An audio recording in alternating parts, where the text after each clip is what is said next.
જય શ્રી કૃષ્ણ, જય માતાજી ફ્રેન્ડ્સ. હું પાયલ, એક નોર્મલ હાઉસવાઈફ અને એક ડિજિટલ એન્ટરપ્રેનર, તમારું આજના આ વ્લોગમાં સ્વાગત કરી રહી છું. મારો આજનો આ વ્લોગ ગણેશ ચતુર્થીનો જે સ્પેશિયલ તહેવાર છે એના ઉપર છે, અને આ દિવસ દરમિયાન મારા નાના મોટા અચીવમેન્ટ્સ મેં જે હાંસિલ કર્યા છે એ મુમેન્ટ્સો પણ હું તમારા સાથે શેર કરવા જઈ રહી છું. સો આજનો વ્લોગ એન્ડ સુધી જરૂર જોજો. એ પહેલાં મારી ચેનલ પાયલેટ વર્ગને સબસ્ક્રાઈબ જરૂર કરી લેજો ફોર ફ્યુચર વ્લોગ્સ. તો ચાલો શરૂ. વક્રતુંડ મહાકાય સૂર્યકોટિ સમપ્રભ નિર્વિઘ્નમ કુરુ મે દેવ સર્વ કાર્યેષુ સર્વદા. રોજની જેમ આજની સવાર પણ પ્રભુના દર્શનથી થઈ અને સવારના પૂજાપાઠ પતાવ્યા પછી હું લાગી ગઈ સવારનો ચા નાસ્તો બનાવવામાં, અને રોજની જેમ આજનો સવારનો અડધો કલાક અને કલાક જેટલો સમય ચા નાસ્તો બનાવવામાં જ ગયો હતો. આજના સવારના ચા નાસ્તામાં મેં બનાવ્યા હતા પોહા, અને સવારનો ચા નાસ્તો પતાવ્યા પછી ફટાફટ ઘરનું કામકાજ જે પણ હતું એ પતાવ્યું, કેમ કે આજે થોડો દિવસ ખાસ છે અને ઘરમાં આજે બાપાના સ્વાગતની તૈયારી ચાલી રહી છે. સો જે પણ કામ હતું ફટાફટ પતાવીને બાપાના સ્વાગતની તૈયારી કરવા લાગી ગયા. અને આજે સવારમાં અમે લાપસી બનાવી રહ્યા હતા, કેમ કે અમે બાપાને લાપસીનું નૈવેદ્ય ધરાવવાના હતા. આજે ગણેશ સ્થાપના કરવાની હતી એટલા માટે. તો સાથે બીજી ઘણી પ્રિપેરેશન પણ કરી રાખી. 10 વાગ્યા સુધીમાં અમારી બધી જ પ્રિપેરેશન રેડી થઈ ગઈ હતી. બાપાના સ્વાગત માટેની જેટલી પણ તૈયારી કરવાની હતી, નૈવેદ્ય, ફળ ફૂલ, પ્રસાદ જે પણ રેડી કરવાનું હતું બધું જ અમે રેડી કરીને બાપાના સ્વાગત માટે તૈયાર થઈ ગયા. જોકે ગણેશજીની પ્રતિમા તો આગળના દિવસે જ લઈ આવ્યા હતા, પરંતુ સ્થાપન આજે ગણેશ ચતુર્થીના દિવસે કરી રહ્યા છીએ.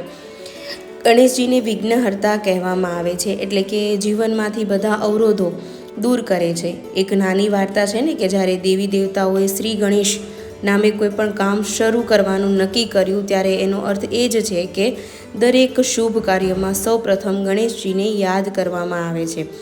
એટલે આ રીતે અમે સૌપ્રથમ મંગળમૂર્તિ બાળકોના હસ્તે સ્થાપન કરવા માટે લઈને ગીત ગાતા ગાતા, અને મેઇન પ્રતિમા જે છે ગણેશજીની એ બંને સાથે અમે એની પ્રસ્થાપિત કર્યું પ્રતિમાનું, અને સૌ કોઈ ખૂબ જ ખુશ હતા.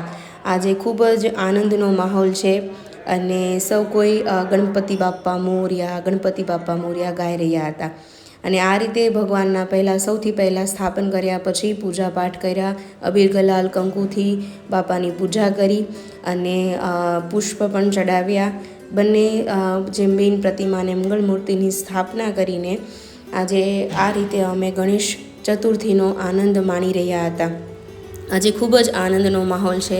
બાપાને મોદક, લાડવા, ફળો, ફ્રૂટ આ સૌ કોઈ ભોગ લગાવીને બાપાનું અમે સ્વાગત કર્યું.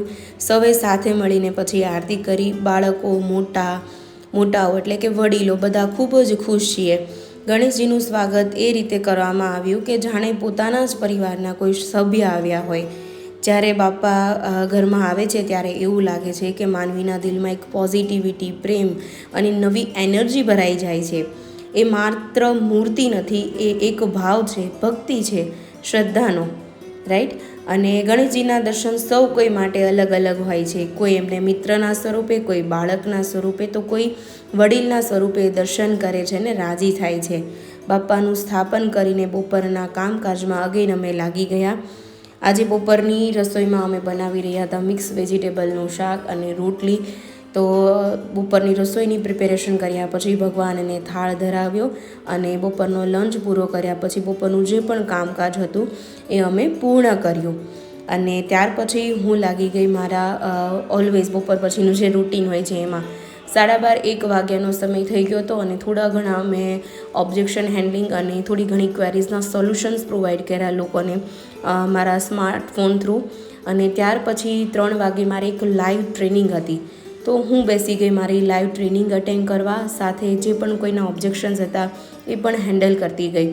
હું જે ડિજિટલ સ્કિલ્સ શીખી છું, જેવી કે social media management, videos editing, communication skills, ChatGPTનો ઇફેક્ટિવલી યુઝ કરવો કન્ટેન્ટ ક્રિએશન માટે, રાઈટ. આ બધું હું જે પ્લેટફોર્મ પરથી શીખી છું, ત્યાંથી રોજની મારી ડેઈલી કંઈક ને કંઈક ઇન્કમ થતી જ રહે છે. અને હું આ પ્લેટફોર્મ પર એઝ એન અફિલિએટ વર્ક કરી રહી છું મારા પાર્ટ ટાઈમમાં. તો 3:45 વાગ્યા સુધીમાં મને એક નોટિફિકેશન આવી દેટ 14,500 તમારા ડેશબોર્ડ પર રિફ્લેક્ટ થયા છે. એટલે હું લાઈવ ટ્રેનિંગ અટેન્ડ કરતાં મારું ડેશબોર્ડ ચેક કર્યું તો 14,500 આજની મારી અર્નિંગ હતી, રાઈટ. અને એ મારી અફિલિએટ ઇન્કમ છે વિથ આઈ ડિજિટલ ટ્રેનર. ત્યારબાદ મારી જે પણ ટ્રેનિંગ સેશન હતું એ 4-4:15 સુધીમાં પૂર્ણ થઈ ગયું હતું. અને થોડું ઘણું હું મારું જે પણ પેન્ડિંગ કામ હતું એ પતાવી રહી હતી. ત્યાં સુધીમાં અગેન મને એક બીજી નોટિફિકેશન આવી 4:45 વાગ્યે. આજે વેનસડે હતો એટલે મને વીકલી પે આઉટ રિસીવ થાય છે, એટલે કે લાસ્ટ વીકની જે પણ અર્નિંગ હતી એ મને આજના દિવસે રિસીવ થાય છે. તો અહીંયા તમે સ્ક્રીન પર જોઈ શકો છો કે ઈમેલ પણ આવ્યો છે આ ડિજિટલ ટ્રેનર તરફથી, અને મારા બેંકમાં જે 35,500 રૂપિયા ગયા વીકની અર્નિંગ હતી ક્રેડિટ પણ થયા છે, અમુક ટકા ટેક્સ કટ થઈને. તમે અહીંયા અમાઉન્ટ પણ જોઈ શકો છો. અને આ રહ્યો મારો ઈમેલમાં પણ જે 34,000 સમથિંગ અમાઉન્ટ રિફ્લેક્ટ થઈ છે, આવેલી છે, ક્રેડિટ થઈ છે, કેમ કે એમાંથી 2% TDS કપાઈને જે પણ અમાઉન્ટ છે મારા અકાઉન્ટમાં ક્રેડિટ થાય છે. કેમ કે આ ગવર્મેન્ટ સર્ટિફાઈડ લીગલ પ્લેટફોર્મ છે, એટલે જે પણ અમાઉન્ટ હું અર્ન કરું છું એઝ એન અફિલિએટ એ અમુક % ટેક્સ ગવર્મેન્ટને પે થઈને મારા બેંકમાં ક્રેડિટ થાય છે. એટલે ઓપોર્ચ્યુનિટી 100% લીગલ અને સેફ છે. અને અહીંયાથી હું મારા પાર્ટ ટાઈમ આ બધું શીખીને એક હાઉસવાઈફ તરીકે આર્થિક રીતે સારામાં સારી રીતે પગભર બની છું અને મારા ફેમિલી માટે એક ફાઇનાન્શિયલી સપોર્ટ બની શકી છું. અને આજે મને એક ગિફ્ટ હેમ્પર પણ રિસીવ થયું હતું, એની પણ હું તમને વાત કરવા જઈ રહી છું. આજે મારી જે મુમેન્ટ્સ છે, અચીવમેન્ટ્સ પણ છે, સાથે મારી ઇન્કમ પણ છે, અને બાપાનું સ્વાગતનો દિવસ એટલે કે ગણેશ ચતુર્થીનો શુભ દિવસ પણ છે. તો આજે મને ગિફ્ટ હેમ્પર રિસીવ થયું છે આઈ ડિજિટલ ટ્રેનર તરફથી, જ્યાં હું એઝ એન અફિલિએટ વર્ક કરી રહી છું.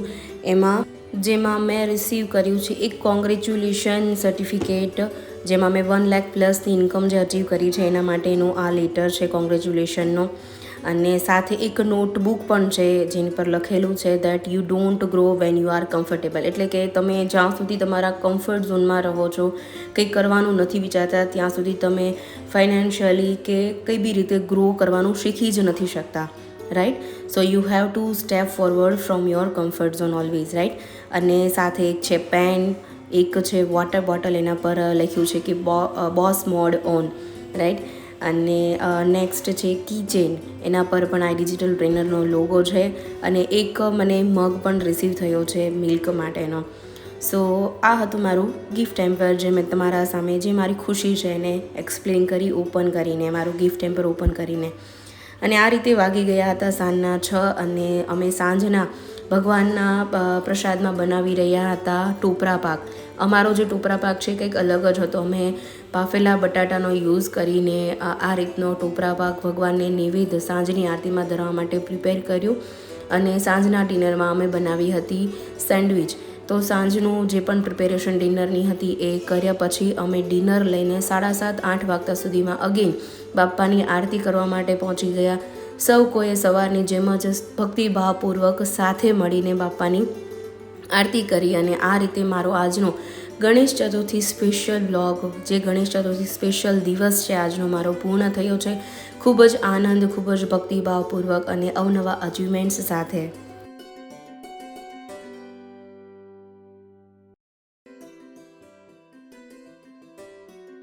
તો મિત્રો, આ હતો મારો આજનો આ દિવસ, જે માત્ર મારા બિઝી રૂટીન્સ જ નહીં, તહેવાર જ નહીં, બટ અવનવા અચીવમેન્ટ્સથી પણ ભરેલો હતો.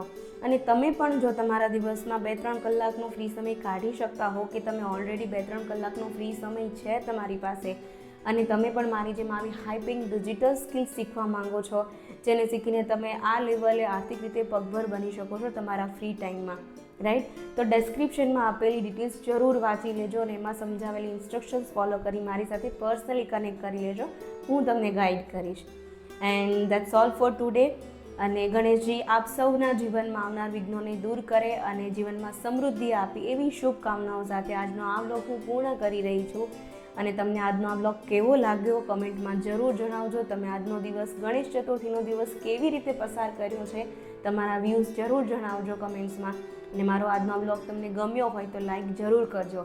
અને હા, મારી ચેનલ પાયલેટ વર્કને સબસ્ક્રાઈબ પણ જરૂર કરી લેજો, જેથી આવનાર વિડીયો તમે સૌથી પહેલાં જોઈ શકો, મારો આવનાર બ્લોગ તમે સૌથી પહેલાં જોઈ શકો. Thank you so much for watching my video. જય શ્રી કૃષ્ણ, જય માતાજી. મળીએ નેક્સ્ટ વ્લોગમાં. Thank you.